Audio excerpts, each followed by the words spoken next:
જામનગર નજીક plane crash થયાનો મામલો સુવરડા નજીક વાડી વિસ્તારમાં પ્લેન ક્રેશની ઘટના વાયુસેનાનું ફાઇટર પ્લેન ક્રેશ થયો પ્લેન ક્રેશ થતાં વાડીમાં ભીષણ આગ લાગી હતી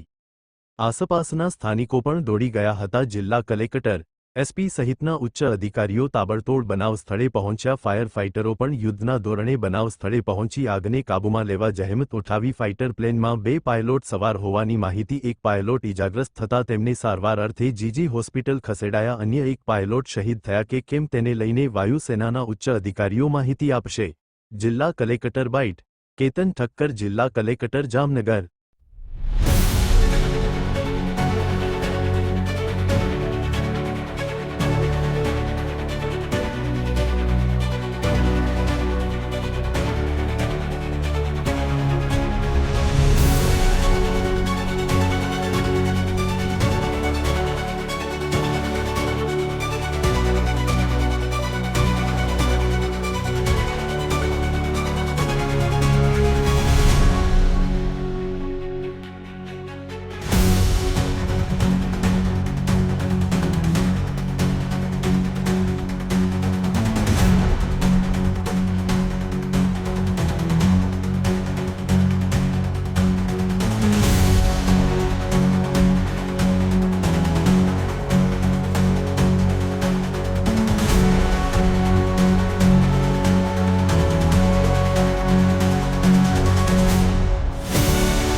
એરફોર્સનું પ્લેન અત્યારે અહીંયા તૂટી પડ્યું છે અને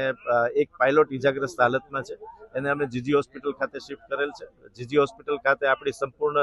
ડોક્ટર્સની ટીમ સુસજ્જ છે અત્યારે આપ જોઈ શકો છો એમ ફાયર 108 મેડિકલ ટીમ અને કલેક્ટર ઓફિસ પોલીસની તમામ રેસ્ક્યુ ટીમો ખડે પગે છે આગ ઉપર સંપૂર્ણપણે કાબુ મેળવી લેવામાં આવી રહ્યો છે અને ખુલ્લા મેદાનમાં એરફોર્સનું પ્લેન છે તૂટી પડ્યું છે અને કોઈ પણ પ્રકારની જાનહાનિ નથી સિવિલિયન જાનહાનિ એક પણ નથી બે પાયલોટ હતા ને એકનું મોત બીજા એક પાયલોટ અંગે એરફોર્સ ઓથોરિટી કન્ફર્મ કરે છે કે એમણે ઇજેક્ટ કર્યું છે કે પ્લેનમાં છે એ અંગે હજુ કન્ફર્મેશન એરફોર્સ ઓથોરિટી તરફથી મેળવવામાં આવી રહ્યું છે સાહેબ ખુલ્લા વિસ્તારમાં પડ્યું શું કહેશો મોટું જાનહાની બચી ગઈ શહેરથી દૂર પડ્યું બિલકુલ કોઈ પણ પ્રકારની સિવિલિયન જાનહાનિ નથી